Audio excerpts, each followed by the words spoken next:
Hello, hello. Welcome back into another segment of Behind the Story. I'm Katie Bird here with Lauren Magarino. Lauren, I'm excited to break down your recent special project. Yeah, I'm excited too. This was something that caught my attention on social media. I kept seeing ads for something called 9D Breathwork constantly on Instagram and Facebook. And I was like, I don't even know what that is. But from what I'm hearing and what I'm seeing in the comments, this is something that I should totally dig into because it's really kind of getting at having a healthier community through what's called 9D Breathwork. And I thought, this should be interesting because we want a healthier, happier community. Such an intriguing concept. I'm excited to dig into it today. So with no further ado, let's go ahead and take it over to 9D Breathwork. It's a Saturday night in Lenexa, and some 50 Kansas Cityans are feeling a high without a drug or drink. Each person releasing their worries, their traumas,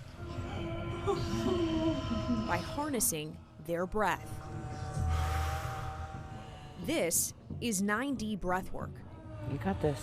You got this. And in this symphony of sound, Colette Wilson is the conductor. Remember, you're safe.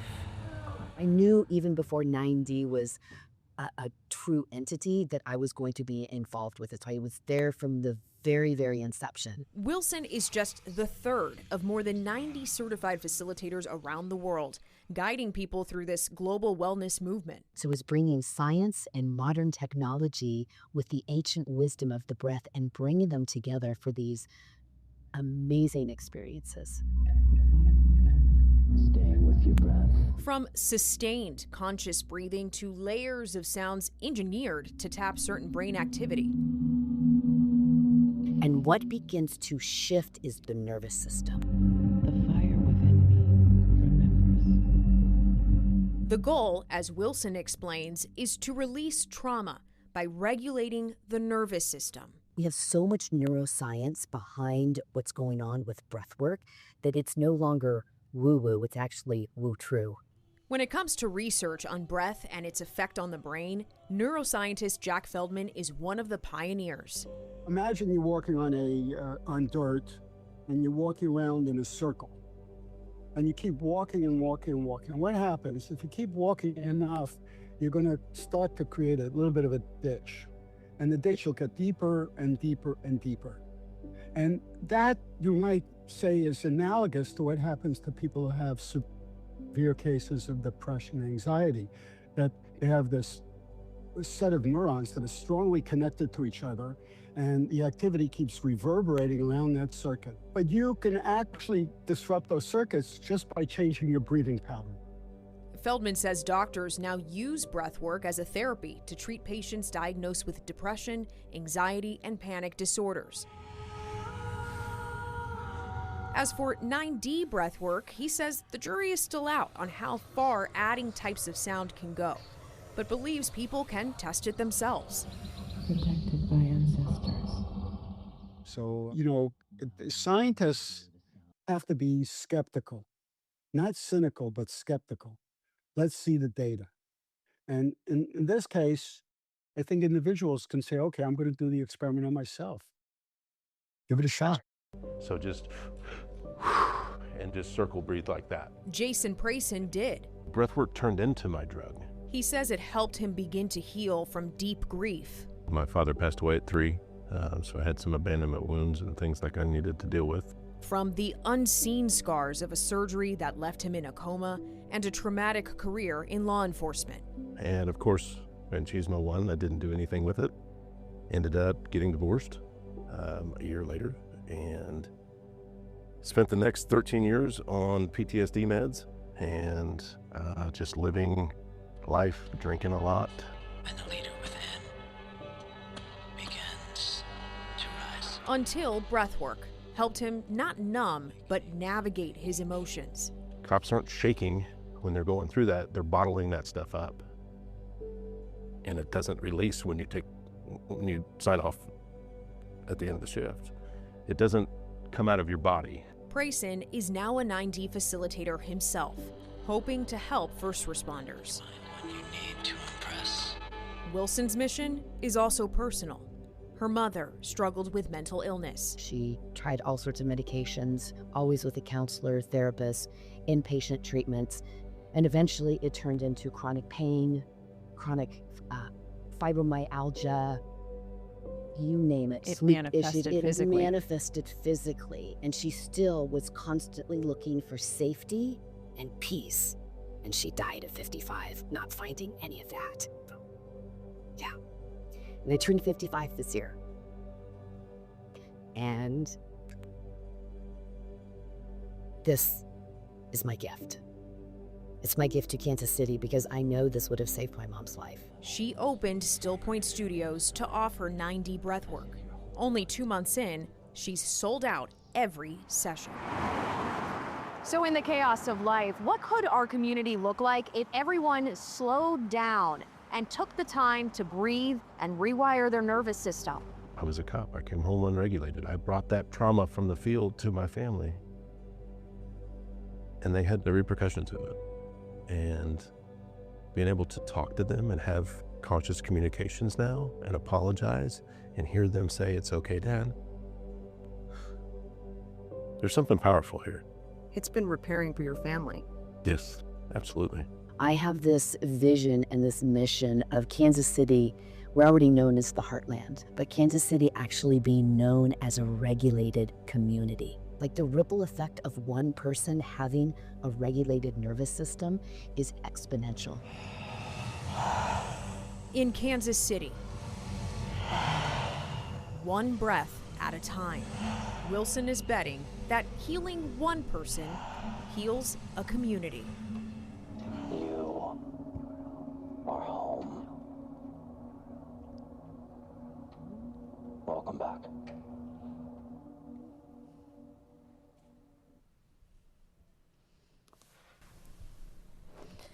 Wow, Lauren, that's such an immersive experience. Oh, absolutely. I mean, I had the chance to be able to sit in on a session and experience it myself, just so you could report on it accurately and understand kind of what these folks are going through when they sign up for something like this. And when it comes to 9D breathwork in particular, it really is, doing sustained breathing for 45 minutes to an hour, and you're breathing in a way that is not your normal breathing, in through your nose and out through your nose.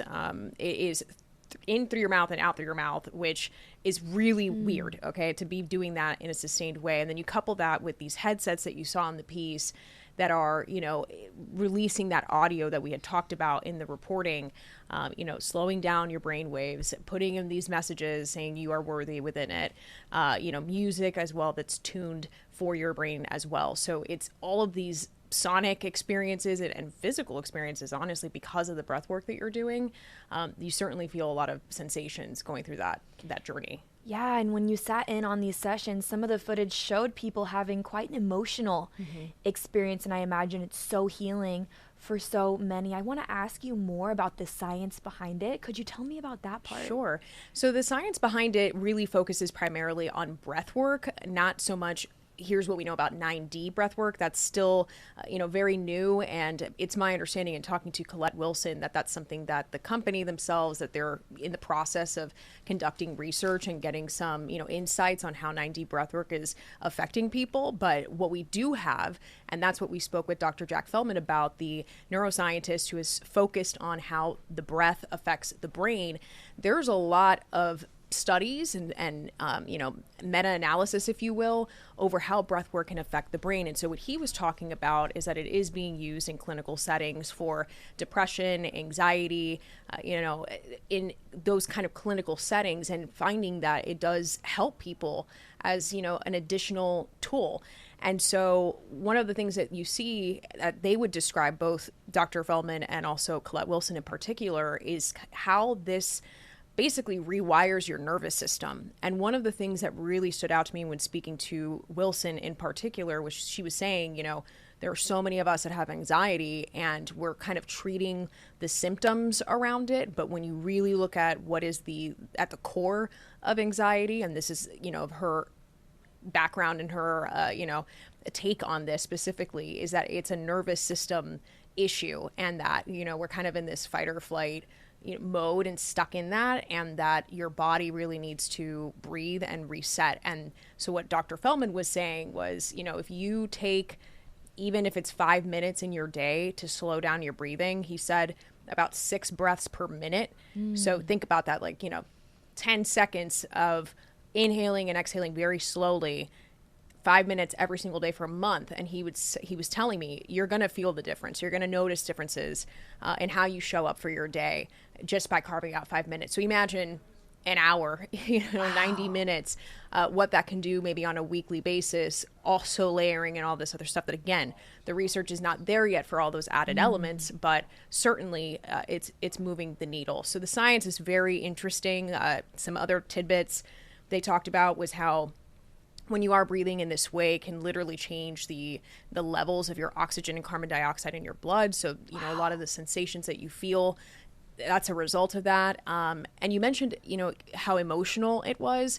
While there's all this physical reaction that's happening from going through this process, there is an emotional component. That's something that Wilson had talked about, leading up to the session. They really, prep you for what's in store and answer all these questions that you may have about the experience. And a lot of people, they experience crying, but sometimes it's not crying because they're sad. It's more like the release, releasing the stress from your body. Your body kind of just holds things, and sometimes letting it out, it just comes out in the form of crying. So, sometimes, yes, it's incredibly emotional. Maybe it's not necessarily sad, but certainly what I will say about this experience is it was vulnerable.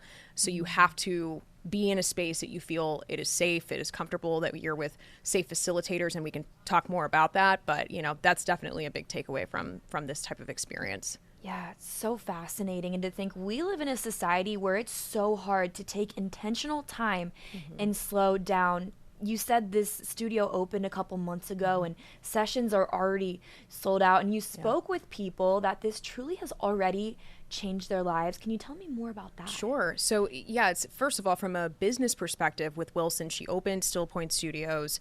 And, any business, you start off with your offering and then you decide to scale. And she's had to scale pretty quickly because people, they're catching wind of what this is. And I would say a majority of the people that I was in the room with have already done this before. They have been showing up to sessions. They were kind of within this 6-week course, if you will, in doing 9D breath work. And they keep coming back because they're noticing significant differences in their day-to-day experiences. So there was one couple in particular that was next to me, my little mat buddies, if you will. And I was talking to them about why 9D breath work, why were they interested in this, and why do they keep coming back? And they talked about how they actually, moved to the Kansas City area not too long ago for the husband's work. And, he was looking for ways to reset himself, ways to show up for his family in a more present way, ways to have more patience with their kids. They have, little kids. And for the wife, she is a stay-at-home mom. And so for her, it was really about, again, resetting herself, finding her again after, spending time with the kids. And they were candidly sharing this with me and saying how in all of that and the self-soothing, the figuring out their identity as individuals, as a couple, as parents, how much breath work and 9D breath work in particular has helped them. And the key, they said, was 5 minutes to an hour, and you're breathing in a way that is not your normal breathing, in through your nose and out through your nose. It is in through your mouth and out through your mouth, which is really weird, okay, to be doing that in a sustained way. And then you couple that with these headsets that you saw in the piece that are, releasing that audio that we had talked about in the reporting, slowing down your brain waves, putting in these messages saying you are worthy within it, music as well. They were next to me. I think another thing that I took away from the experience was this is not just women who are interested in doing this or just men. I mean, you saw a diverse room of people with different backgrounds, different ages, but everybody was looking for some way to find some healing and some peace. And so that was the, thread in the room entirely. And I thought that was really interesting. And one more note about what folks have kind of talked about in there after we had experienced the session was that some of them, they're pretty spiritual. There's this overlap where there are people who are interested in breath work in general, and they have a kind of spirituality practice as well. That's not everybody, but for those who are part of that cohort, maybe they have experienced an ayahuasca trip. Okay, this is when people, maybe you've heard about this, they kind of go to these jungles and they're ingesting a tea-like substance, and it really kind of sends them on this trip. For some people, that's something exciting to experience and really awakening. For others, it's like, what drug are you on? What are you doing? You're throwing up. You know, you hear all kinds of things about it. With 9D breathwork, what Wilson was saying was, this is a way to reach levels of peace and clarity, you know, within your body, your brain, without having to go through that whole experience. You talk about accessibility. Dr. Feldman kind of hit on this. You can do breath work from your home and not pay a cent and start to feel maybe some benefit from it. If you wanted to take it a step further, you don't have to fly all the way to a jungle, you know, to experience some level of resetting your nervous system. You can maybe go to a studio that offers 9D breath work or breath work just in general, and begin to feel shifts in your life. So, you know, there were so many takeaways that I got from being in the room when it was happening. But those were kind of the top points that stood out to me throughout that session. Yeah, wow. And I want to ask you, Lauren, out of all of this, what stood out to you the most? I think what stood out to me the most was the larger conversation around what does it look like for our community to prioritize health and wellness. And I think, you know, it goes without saying that sometimes that costs money. It can be, you know, it could feel like we don't have the time in the day to prioritize something like that. And being around these people and these facilitators who have moved this to the center of their universe, basically, because, you know, life, and they've experienced things that, you know, brought them to this point where this is something that has been helpful for them.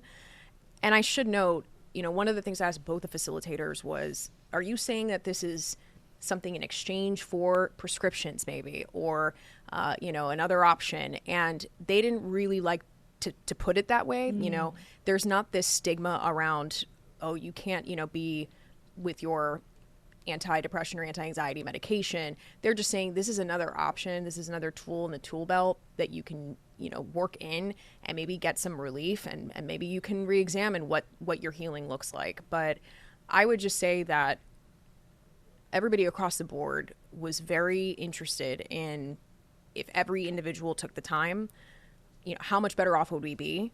And you heard it towards the end of the reporting, what would the ripple effects be if we're more regulated and, you know, kind of aware of how we affect other people and how they affect us. And so when you're regulated, you know, maybe that rubs off on somebody else, and, you know, it can help calm them and kind of turn a different leaf. And so that was the big takeaway for me, that yes, you go in for an individualistic reason, but maybe there's a collective win that we could get from just breathing. Yeah, and on top of that, the community that this studio in particular already has formed, and as well as that, is the support system. And you mentioned that everyone can dip their toes in it. They don't have to necessarily spend money right off the bat. And you mentioned, how many breaths should people take in a minute to kind of calm their system down? Yeah, so what Dr. Jack Feldman was explaining to me is, you know, 6 breaths per minute. So you're really slowing it down. And there are all kinds of different breathing techniques, breathwork techniques and forms. You know, maybe some of you have heard of the Wim Hof method, or what we saw was a form of somatic breathing. There's box breathing, which, you know, folks in the military use and to kind of help regulate their system as well. So just on that example, box breathing, it can look like inhaling for 4 seconds, holding that inhale for 4 seconds, releasing for 4 seconds, and then holding with all that air out for 4 seconds. So it's, you know, you can see the box, you know, maybe mentally of what you just did with your breath.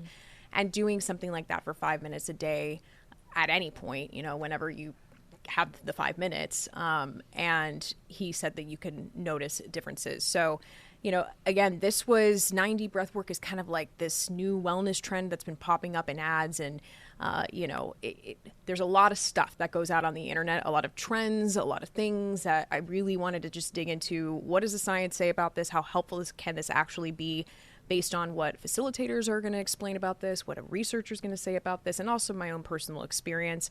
And certainly, I think it's worth a try, regardless of if you go to a studio or not. You find what works for you, and let us know, because I noticed a difference just off one session. I'm curious, for those who are interested in this, what your experience would be like.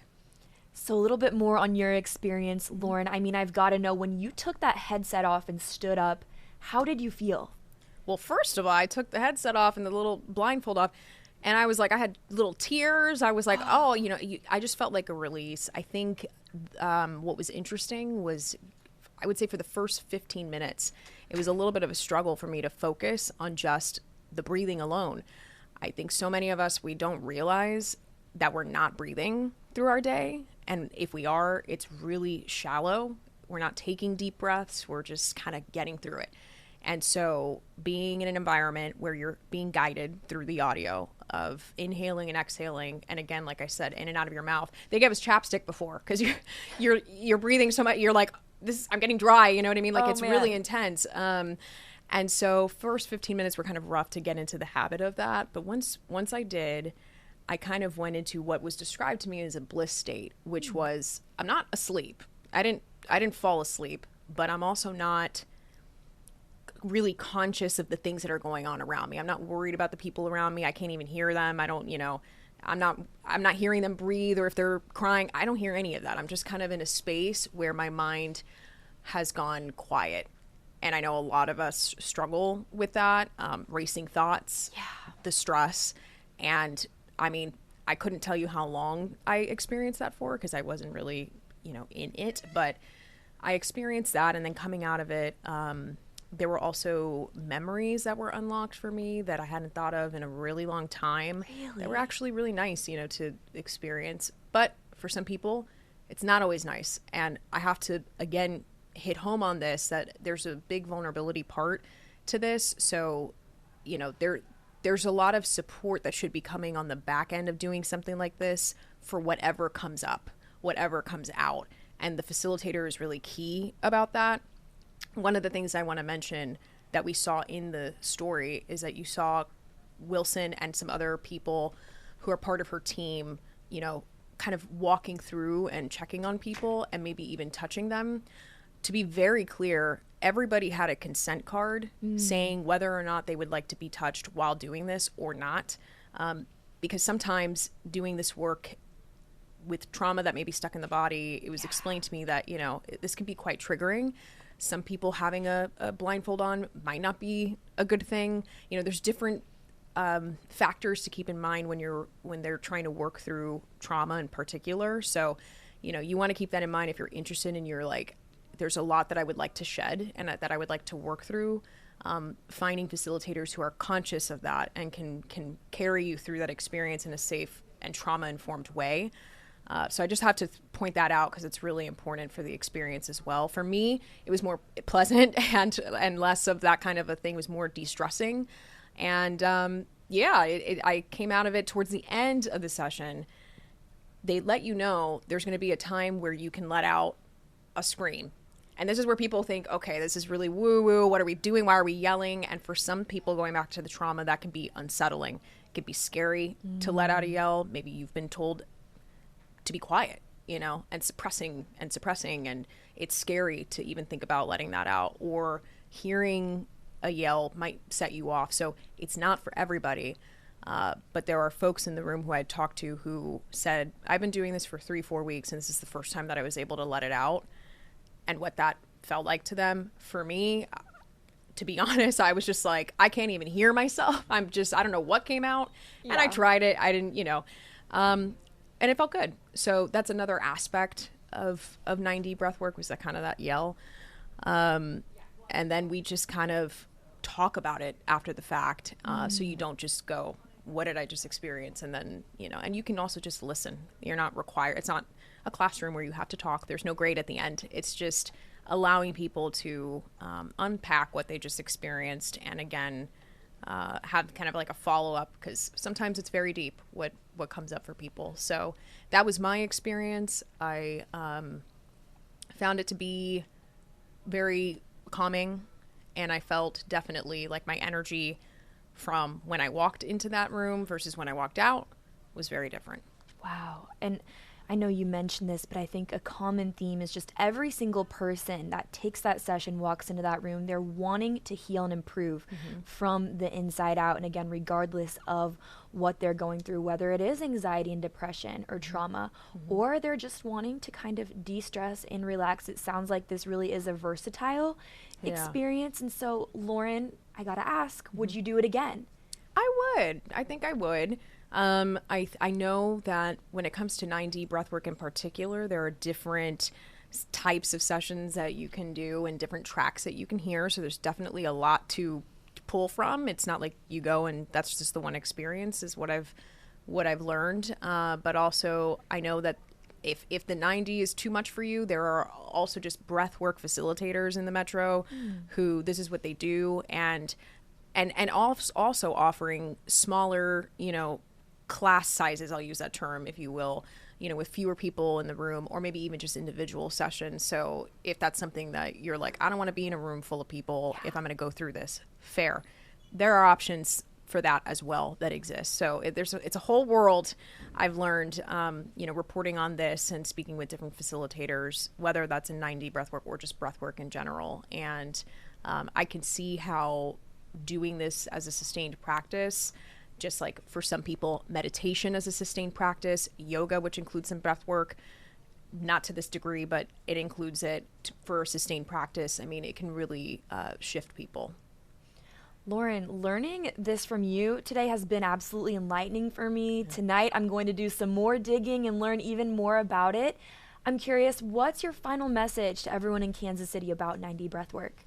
I'll say what Dr. Jack Feldman said, which is if it's of interest to you and you feel like this is something you could benefit from, the benefits sound good to you, give it a try. You can go to a 9D breathwork session, or you don't. You can really just be at home and take 5 minutes and slow down your breathing, those 6 breaths per minute, and do it every day and see how it feels for you. And if you don't like it, it didn't cost you anything and you didn't have to go anywhere. And if it does work for you, there's a whole world beyond that that can be explored. And also, as the science continues to develop and grow stronger, to see to what degree, we know breath work definitely can be restorative for people and healing for people. But now we're going to find out more about the audio components and the mixture of all these things. So there's a journey for everybody ahead with this, and also a journey for the field as well, which is really interesting.